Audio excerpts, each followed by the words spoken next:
heating and air conditioning, installation, service, maintenance, plumbing, drain cleaning.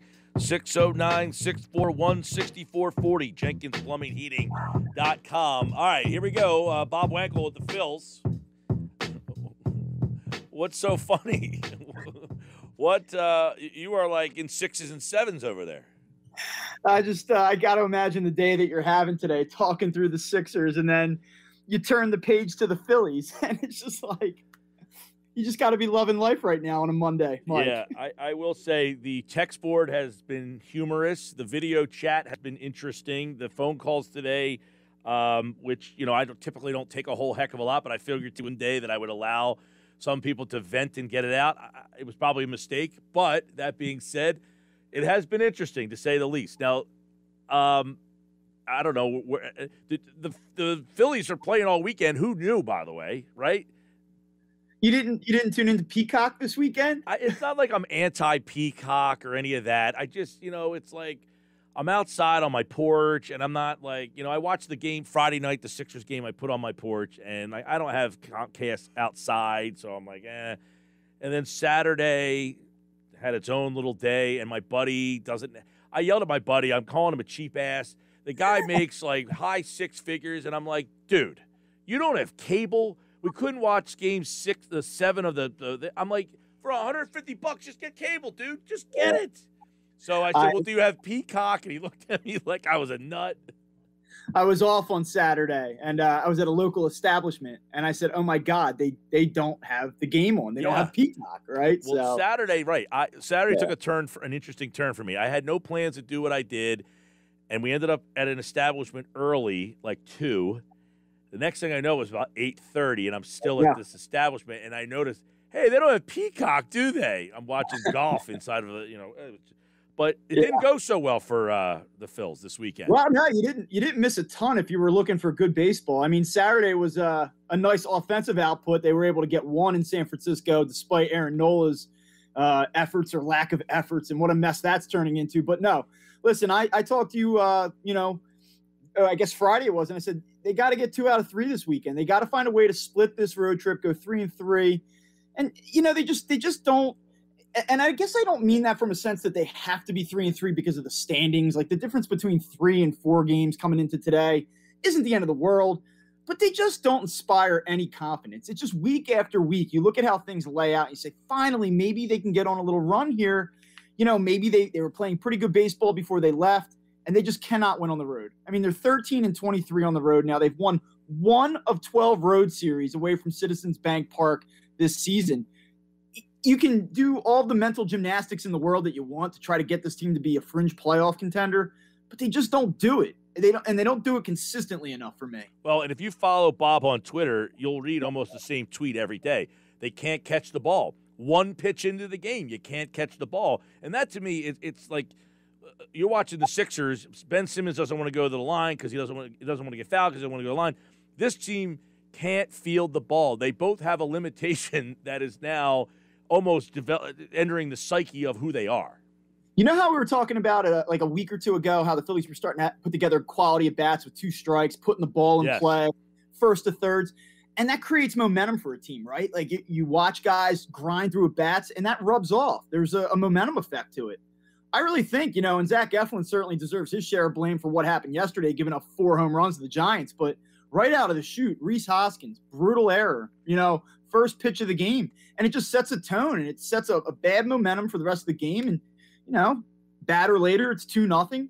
And I just feel like that this team shoots itself in the foot so often that not only is it hard enough to overcome those mistakes within each individual game, but I just really feel like it has a snowball effect, on a grander scale. Well, Bob, you wrote about this over at Crossing Broad. And, this is, you mentioned, like, okay, they had it fried out away. They're 4 games back. Now they're back home after that trip. And it feels like this is a pretty telling week for them with Washington and then the Mets here because the roster we've talked a lot about, like how do they improve this team? Who are they? What do they want to be? Does this week give us those answers? Yeah. I mean, it's entirely possible that the Phillies spin their wheels, go 3-3, and we talk a Monday from now, and it's 4.5 games, and we can say, well, if they get hot, they'll have a shot, right? So I don't want to say like it's do or die for this team, but certainly they're running out of chances. And I asked Joe Girardi after yesterday's game, I said, do you kind of view this as a make or break week? You know, you have two at the Nationals, they're surging, you're chasing the Mets, you can't win on the road. Like, how important do you view this week? And he said, I wouldn't call it a make or break week, but certainly I think it's a really important one. And I asked Zach Eflin the same question. And, you know, and he gives me this answer like, well, it's one of 162 and we're professionals and we know what we have to do. And, you know, we're pretty sure that eventually good things are going to start happening. But for this core, and I wrote about this today, for this core, good things have not frequently happened enough. And I don't really think there's any reason to believe that they're just going to flip the switch, get hot, and really control this division at any point. I don't see it for this current group. And the Sixers are certainly looking at a rebuild here, or not a rebuild, but a teardown, a reconstruction. How do you better complement Joel Embiid? I think that that's really where they're heading.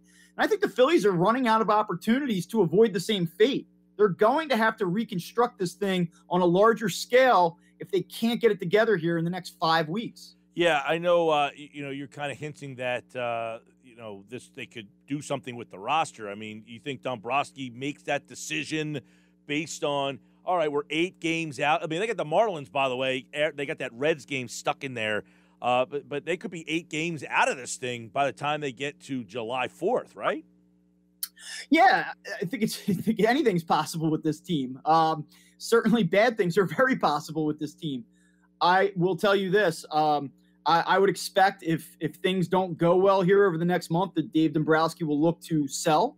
And again, we've talked about it. I don't think it's going to be a complete teardown. I think they have a lot of good parts that can win now. So the Phillies aren't going to look to take a 3 or 4 year rebuild here. But I do think that they would look to change the dynamic of the roster. No, they can't do it. You can't do it with Aaron Nola, Zach Wheeler, JT Realmuto, Bryce Harper. They have too many win now players on the roster to do it. Yeah, the Harper deal prevents you from any sort of we are rebuilding. No, absolutely won't happen. But I do think it would create a situation where the Phillies could look to sell some parts that may not be here next year, or, you know, parts that they feel like they can flip and get something back that would help them contribute in the very near future, if not immediately. And so maybe they look at the Andrew McCutchens, the Gene Seguras of the world, if he comes back and shows that he's healthy. We'll see. I mean, it's going to be very interesting. Yeah, I mean, as much as it's funny, we you know, this weekend nobody really got to see them or do anything. They play the Giants. And it's, you know, a microcosm of we blame the manager for years when he was here. He goes out there. They got the best team in baseball. I'm not saying that, hey, you let go of Gabe Kapler and you let this great manager go. But I feel like we always want to blame. It's Joe Girardi's fault. He's the problem now. This team's just average. That's what they are. They're an average team, whether Gabe Kapler's the manager, Joe Girardi, Joe Torre, no matter who the manager is, this is an average roster. That's what it comes down to. Yeah, you see when you watch the Giants play, very fundamentally sound, quality defensive team, and they have pitchers that have been able to execute game plans.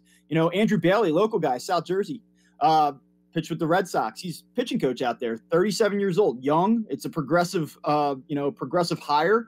They've put together a really good scouting staff, and they have guys that pitch to contact. They're not big strikeout guys, but they've really been able to maximize the stuff of that staff. And, you know, you look at that and you just kind of pair it with the complementary pieces that they have. They're the type of team where it's a different guy every night stepping up.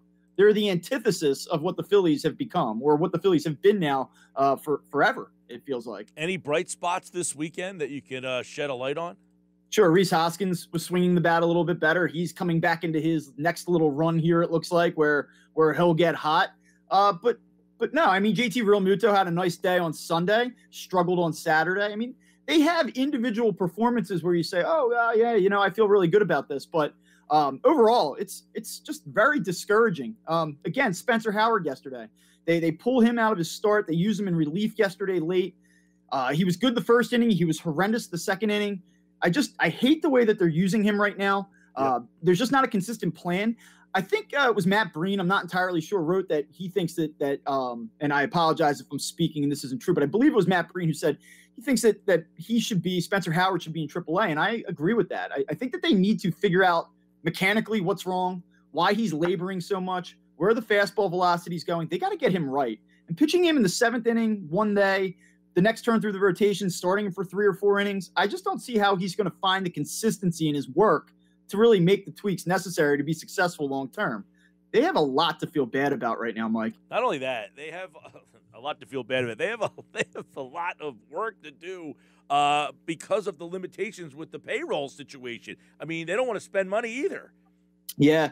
I mean, the whole idea here is that if you have this flawed roster and you have all these expensive pieces, what do you do? Do you kind of break that threshold? Do you go over the luxury tax and just say, we're going to spend past it? We've got to win. We've got to win now. Or do you kind of just take a deep breath and say, no, we're going to tweak. And that's the situation they're in.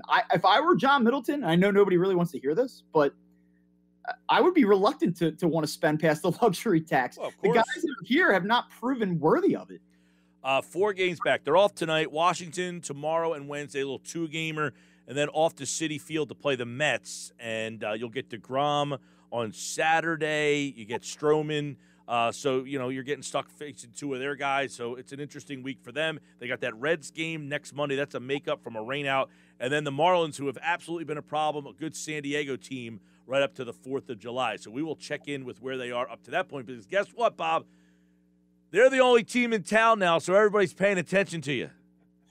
Yeah, they've been very fortunate to this point that nobody has really been paying attention, but now the focus is going to come on them. And they may be the 3rd team in this city that's going to undergo huge changes here in 2021. So we'll see, man. All right, man. Interesting week. Bob Wankel, at Bob Wankel CB, Crossing Broad. Good stuff on the Phils, man. Take care. Talk to you soon.